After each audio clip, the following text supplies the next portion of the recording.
Waa'ee Andu'aalem viidiyoo har'a agartanii jirtanii viidiyoon garuu kan jaarsolee abbaa gadaa jedhame kaleessa kan dubbatame jaarsolee akkuma argaa jirtan kunoo kan yeroo araaraaf ta'anii jiranidha. Viidiyoon kun kaleessa kan miidiyaarra deemuu qabe yeroo Qananiin duuterralee viidiyoo irraa hojjechaa ture baay'een keessan na beektu. Har'allee yaada kiyyan jijjiiru sanuma haasa'uu dhufe garuu namni miidiyaa fayyadamu kamuu kan waa'ee miidiyaa beekus kan waa'ee miidiyaa hin beeknes yaada adda addaa qooddachuu jira. Wanti kun waan lubbuuti. Wanta qoosamullee miti. Kaan ittiin miidiyaa ofii guddifachuuf jecha Andu'aalem akkasii jedha. Kaan namni hundiyyuu miidiyaa ofii guddifachuuf jecha waan adda addaa odeessuu jira jechuudha.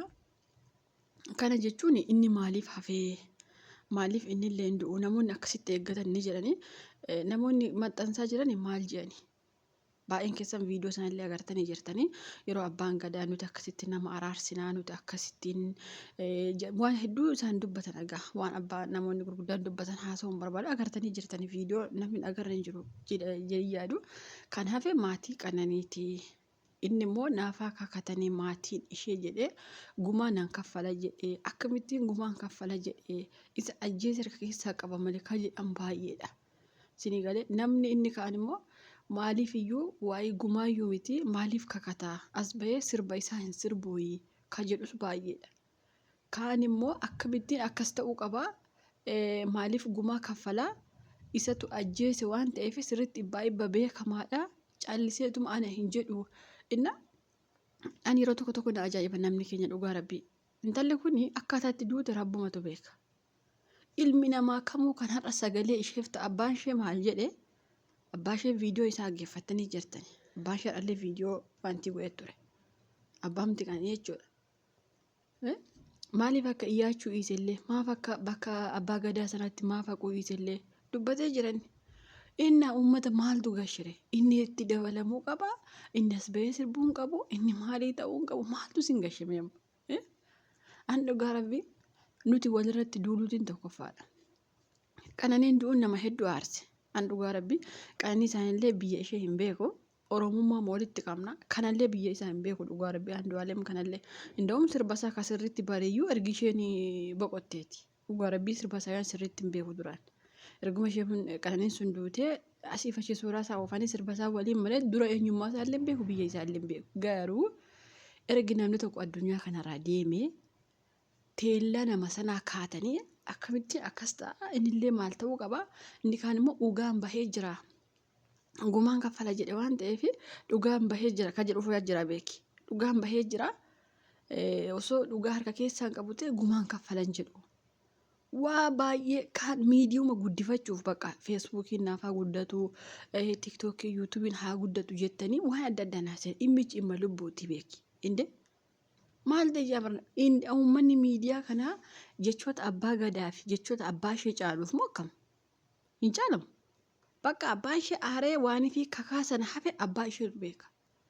Gaafa guyyaa lammaffaa achitti argamuu isa jedhanii mira waanii fi maatiin Qananii hafan dhugaa mucaa keenya barbaannaa jedhanii isaantu beeka. Bakka kaan immoo intalli isaanii nama caaltii maaliif akka an namni keenya kun qoy maa itti yaadaniin dubbattanii yaabar miidiyaan gaafa qaniisaa isinii guddata. Miidiyaa guddifachuuf jecha lubbuu namaatti hin faradiina dhugaa rabbii jechuun ani gurbaan kun harka keessaa qabaateef maaf ta'a jechaan jiru beek hin beekamu kaa. Namni har'a sagaleen dhala kanaaf nama ta'u amma dagatame bar. Mee amma namni waggaa fi intalli kuni namni suuraa ishee poostii wayii beeku jira. Kaleessa bichaa si faccoofuu eegaltanii waan inni waan isaan abbaan gadaa akkas jedhame Andu'aalem isaa dagattanii Qananiillee dagattanii kanuma beeki. Garuu ani akka yaada kiyyaatti dhugaa dubbachuu fi dhugaan osoo beekame namni intala kana miidhe osoo beekame maal akkamittiin duute maalummaan osoo beekame ani gurbaan kun addunyaa kanarra haa jiraatu hin jedhu dhugaa rabbii.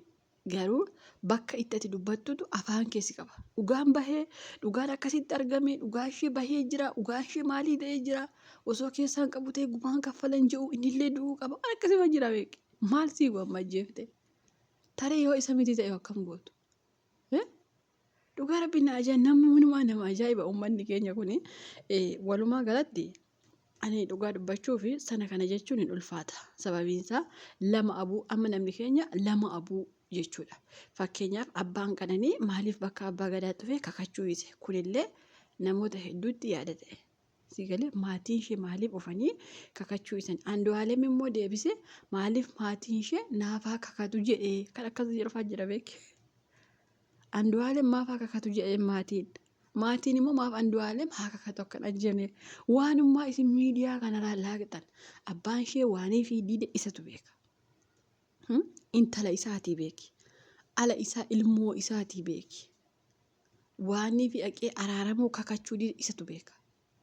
Indee mirgaan qabu araaramuu diduuf bakka shakkee jechuuf mirgaan qabu hanumaa fa'aa as ba'ee bakka sirba keetti nuuf fufuu qabda gurbaanu nan sinee sirban jenne maal xariifattani? Dhugaa rabbii kaan gara Qananii kaan gara abbaa ishee kaan immoo gara Andu'aalem. Kana hundaa keessa waan nu ga'u takka illee hin qabu. Fedhan araaramanii fedha dhiisanii intalli hin deebitu.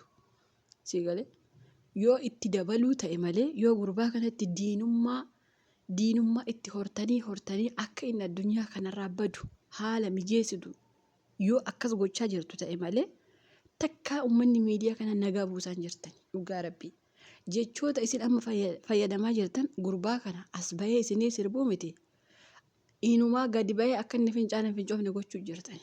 Dhugaa rabbii jechuun namoonni baay'een nama isa gargaaru fakkaate keessa aarisaa baachuu jira. Diinni beeke gurbaa kana ajjeesuuf waa barbaade jechuu danda'a. Isinumaa diina fa'aa diina itti taatanii qoy. Haa jiraatu bakka. Maal indaafuu waan gootanis hin qabdanii bara. Uummanni miidiyaa kana akka gumaa baafatu wayii akkas ta'a.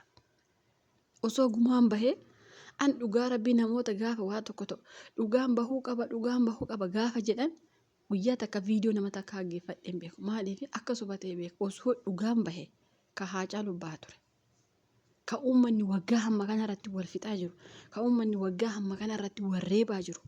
Kan saayyuu dhugaan isaan baane waan ta'eef dhugaan abaluun haa bahu dhugaan abaluu haa soba kun. Garuu haala amma isin itti mijeessaa jirta warri miidiyaa kana Andu'aalem maa jiraate kanuma isin gube malee gumaa Qananii baasuuf waan takka warra akkattan hin qabne. Abbaan ishee dide eeyyan dide. Maaliif dide? Waafi dide isatu beeka. Maaf hafe bakka abbaa gadaatti waafi hafe abbaa isheetu beeka. Abbaa Qananiitu beeka. Isin galee maaliif hafe dantaa isaa hafe?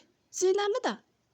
Garaasaa gubateeraa kanaaf hafe gurbaan kun du'uu qaba abbaa Qananii qabbaneessuu qabna maalii ta'uu qabna. Ani sammuun keessan likkiyaa jedhaani bara. Maal argatta ajjeefte? Maal beekta akkasii?